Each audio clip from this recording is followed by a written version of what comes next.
Available units, backup needed at BTI Trucking, West End, Rutherford. The idea came from talking with a real live police officer about that relationship between rookies and their mentors. Serve, protect, and don't screw up. You think that it won't show?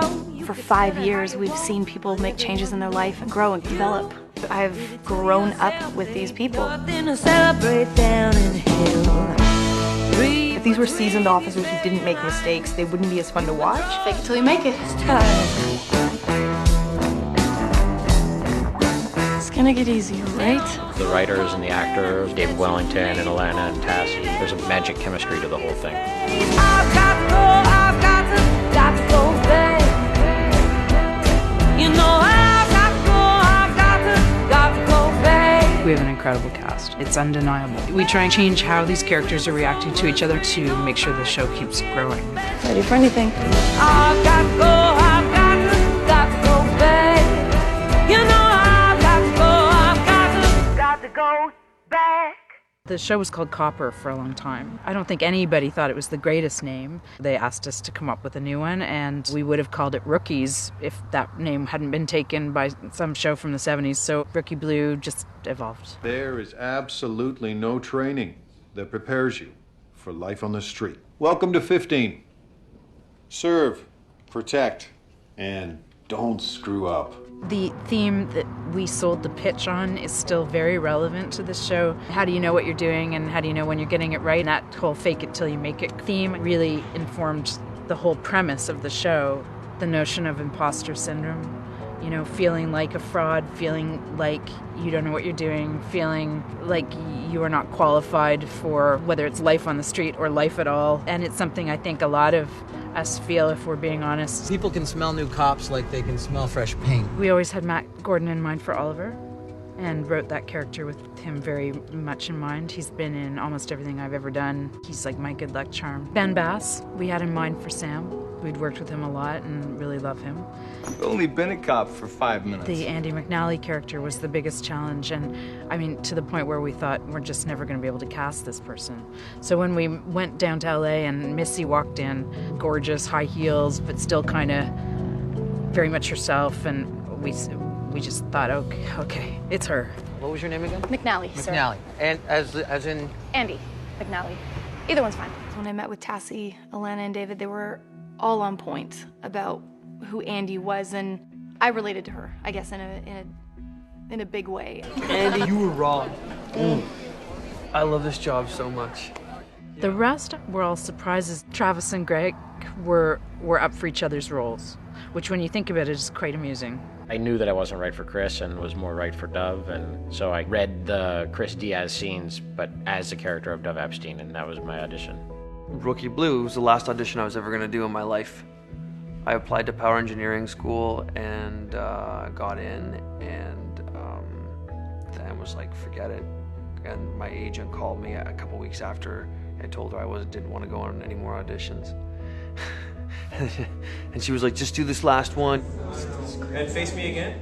I found out I got the show, and when my agent called me, she said, are you ready for your life to change? And it did, forever. Okay, so it's gonna be a really intense day. I'm a little freaked out. Don't let anyone else know. We'll keep this between you and me and the camera. Let the training begin. Well, I'll always remember when we all first met, you know, season 1, and they set up a police boot camp that we all went to. None of us knew each other or what we were going to be doing. And that's kind of where the adventure all began. Where am I from? Yeah, I grew up in Vancouver. Anuka, who I just was kind of getting to know. I remember Ben Bass was like asking so many questions. Missy always goofing off with Matt Gordon. Travis, you know, kind of like just talking about a bunch of stuff really intensely.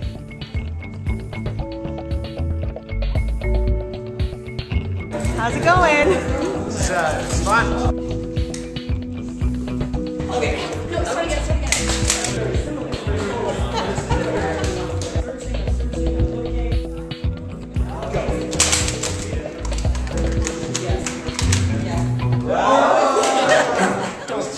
Mess. I remember the first day coming in, and I remember thinking, these rookies got it easy, right? They can drop their gun, they can shoot themselves in the foot.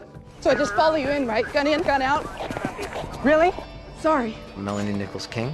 Me and Ben, Lyric, we're supposed to have done this before. I don't want a cop at home watching the show going, man, that guy sucks. Sir, get back inside, close your door.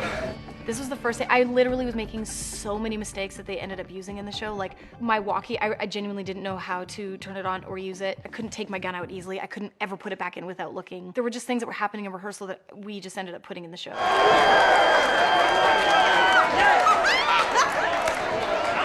I actually met Charlotte that day too, and she was a total babe. She came out of the car and I was like, who's that? She's pretty. Booking's that way. I hid in a porta potty for a long time because I was afraid, I was scared. And then I remember, like taking a breath and then going out to meet them and then being like, hey, how are you? Like I did this cool voice, like, it's good to see you. I mean, I guess the first read through, you know, I sort of thought, oh, we might have something here. These people really are great and have this chemistry, and I think it was the first read through I thought, wow, this might work. We had a group of people that just instantly clicked. You just knew the feeling.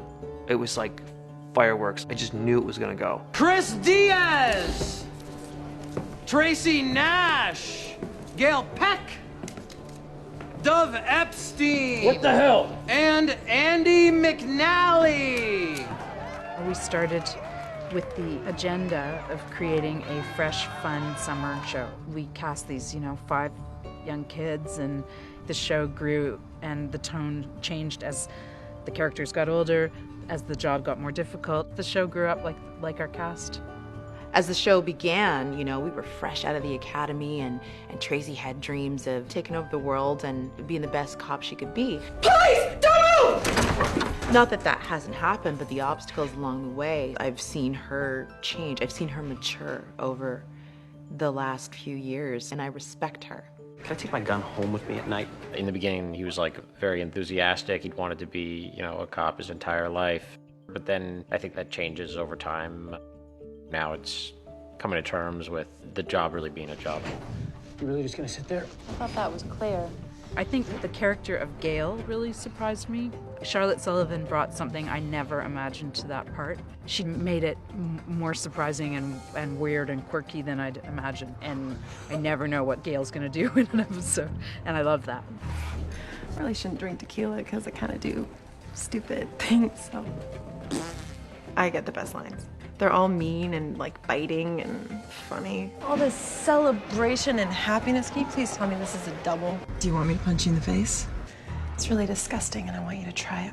This isn't really how I communicate. Now that I've come out to my brother, that juicy bit of news is just gonna spread like herpes. Queen of one-liners. I'm not envious at all. No, it's not a big deal, whatever. I got my thing too. Frank says to make her cough.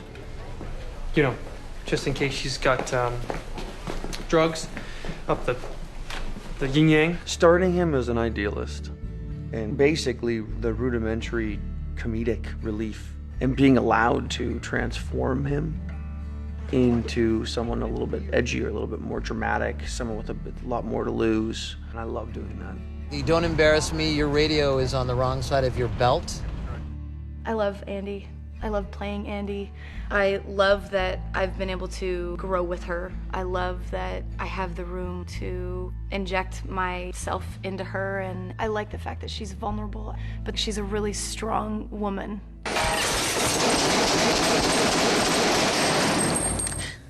You missed me, didn't you? Andy McNally is just like, it's a once in many lifetimes connection. It's the Romeo and Juliet connection. I love you. What? I was a fan of the show. I watched. You could see Sam and Andy writing on the wall. Even before they were Sam and Andy. I'm not here to get in between you and Sam. We've seen them on this journey, and we've seen them break up and get back together and try other things, and it doesn't work, And so it's just like, okay, then we make this work. But at the end of the day, what am I gonna do, break up with him? No. A big part of our show is the romantic relationships. All I want is for you to be happy.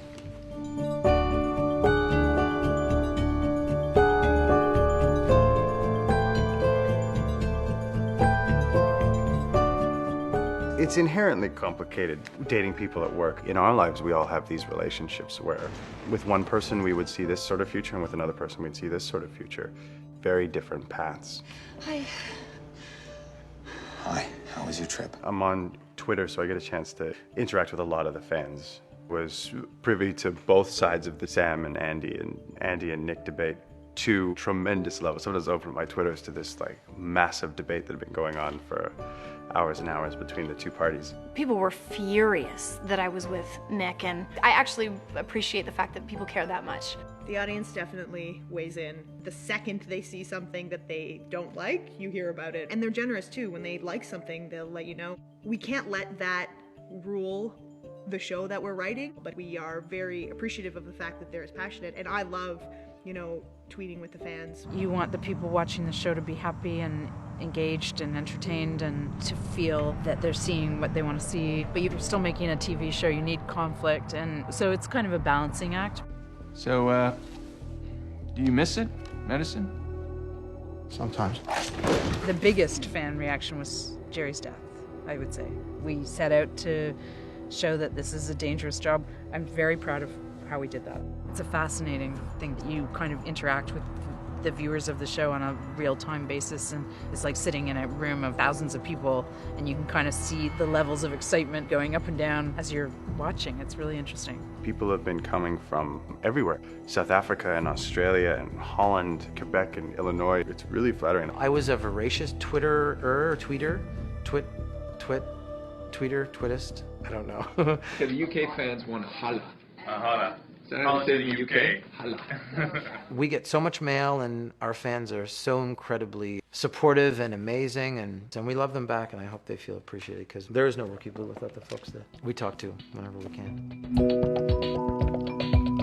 I try to go against the cop show thing for the episode title. Mine are always romantic, emotional, or dreamy, things like Butterflies, 74 Epiphanies, and then others are all like busting down, or so it's just personal. Tassie Cameron really allows us to bring our personality to the show, to each individual script. And my style will be very different than her style, will be very different than Russ's style.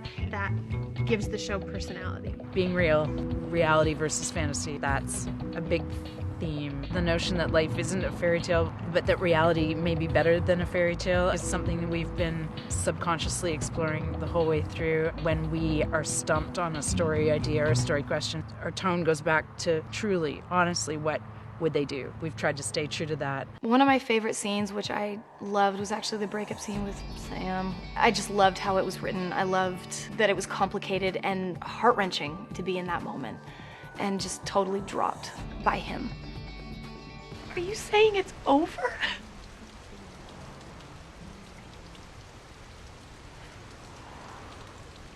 Then leave.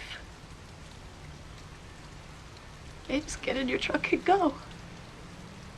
The scenes with Missy were really special, where we got to open up to each other, and it's really vulnerable and exposing and challenging. So those are ones that stick out for me. You deserve the perfect family. And more than anything, I wanted you and I to have that. Favorite scene, the batting cages with Aaliyah. It was so much fun to shoot. The stage structure was I couldn't hit the ball, but I kept hitting the ball by accident. And so trying to pretend that I wasn't Derek Jeter, it was kind of amazing. Working with Aaliyah and being silly, and then I threw the bat and ad-libbed a bunch of stuff, and then it stayed in the show. I feel so humiliated. I told you I don't like sports. And I'm leaving. Some of the improvisation from the actors can be occasionally entertaining. So I guess I appreciate some of their improvisations, and sometimes I'll hear something that we didn't write that they came up with on the fly, and it'll make me laugh out loud, and I'm grateful for their intelligence and their willingness to keep trying that. What just happened? Oh, nothing. We're talking to each other, and we just started ad-libbing a little bit. Did I die? For a second, but you came back to life. Were That's you all. scared? No. Was I scared? Well, you were dead. David then had us do a couple more times, and it made it into the show. So that was a fun scene. It's not funny. I love how it can be funny and ridiculous and insane in one moment, and then you're crying in the next, or you're wondering, or then you're scared, and then you're like, oh my God, who did that? How did they do that? You know, that's the magic. I love when it goes dark. I love when people are in jeopardy. The waterboarding, season 2. That was it. We had Callum Keith Rennie, and he's such a great actor and such a great villain, and that may be my favorite of everything. Where's Jerry? Tracy. Where is he? I'm so sorry. No. No. Oh, well, I'll always remember the scene when I found out that Jerry died. The coverage was going to be done on the other side. They were going to shoot everyone else first and then shoot me last. But the dam was about to burst, and Missy just went, hang on a second. And the next thing I knew, they were shooting on my side, and I will be forever grateful to her for that. It's really sad. I mean, I can literally remove myself from it and watch and think of the characters and what they're going through, and it's still very moving to me.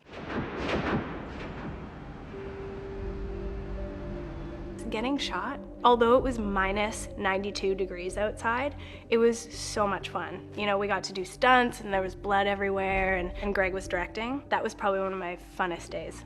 We have a proposal scene. Lyric just made me cry every time. It was really beautiful, and I felt like, you know, we were really connected in that moment, so it was really nice. Emotional. She's just trying to give me all the credit. She's so emotional. Noel Williams, you are the most amazing person I've ever met. My best friend in the world. And if I'm lucky, you'll also agree to be my wife. I'm gonna kill you. I know.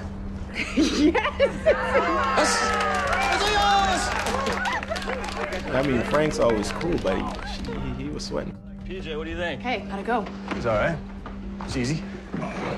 The first episode of season 4 was really exciting to do because it was sort of out of the norm. Back. Shut up. Something about shooting those undercover things that were so different that it felt a bit undercover. I hate surprises. Really? Because I kind of like them.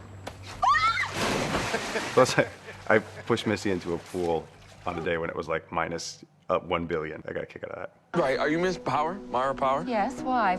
Sherry should be applauded for selfies first death notification. Ma'am, Okay, you need to go wait in the car. What's going on? I'm just nervous. This is my first death notification.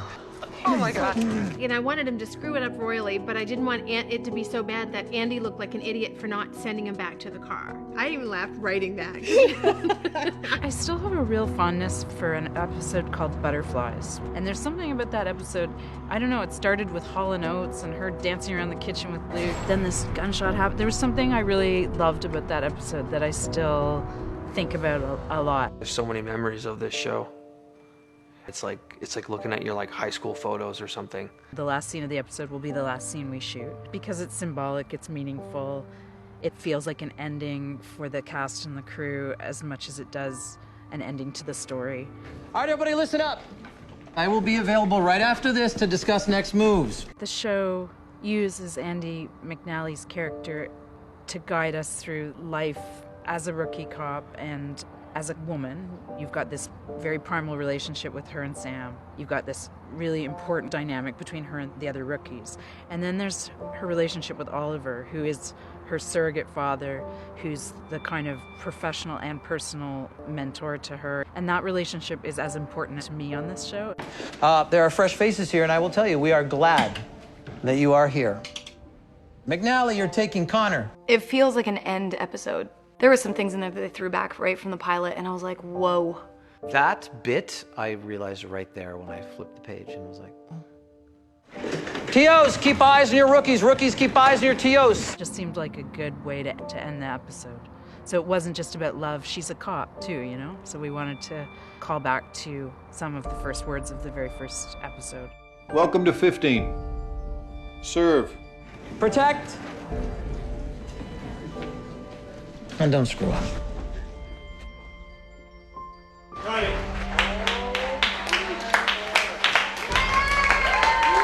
It it was a very nice gesture and a very special thing that Tassie ended it just with the two of us sitting there for a second. It's such a wonderful, beautiful wrap-up, or it could just be a complete opening for 100 new things, and that's a very, very, very difficult thing to write, and I'm impressed that Tassie was able to do it. And I love the episode because of that, because it's full circle. Season wrap. I think David Wellington and Alana Frank and Tassie really kind of hit the jackpot. Andy? Behind the camera, in front of the camera, just, it's a great group of people to work with. We got you guys, right? We all have really a good time making it, and I think that kind of comes through when you watch a show. 6 years at this place. You know, that's the magic. That's Tassie and all those guys. It's like they've created something insane. It's the best job I've ever had. It's changed my life, though. It's been amazing. We're getting paid to do something that we really, really love, and we're getting to do it with our friends. That's awesome. It's so strange that I've spent a significant amount of my life with these people and still really, really, really love the people that I work with. We've kind of grown up together a little bit. I mean, I'm definitely more mature and better looking, so thank you for everybody's hard work. Thank you for bringing your A game all the time and making me better, and just thank you. I love you. This show's been challenging, fascinating, entertaining, hilarious. It's been my family, I guess, is what it's been. And it's, I think I've learned a lot. I've gotten to work with amazing writers, amazing actors, amazing directors, and crew. And I mean, I've grown up too on this show.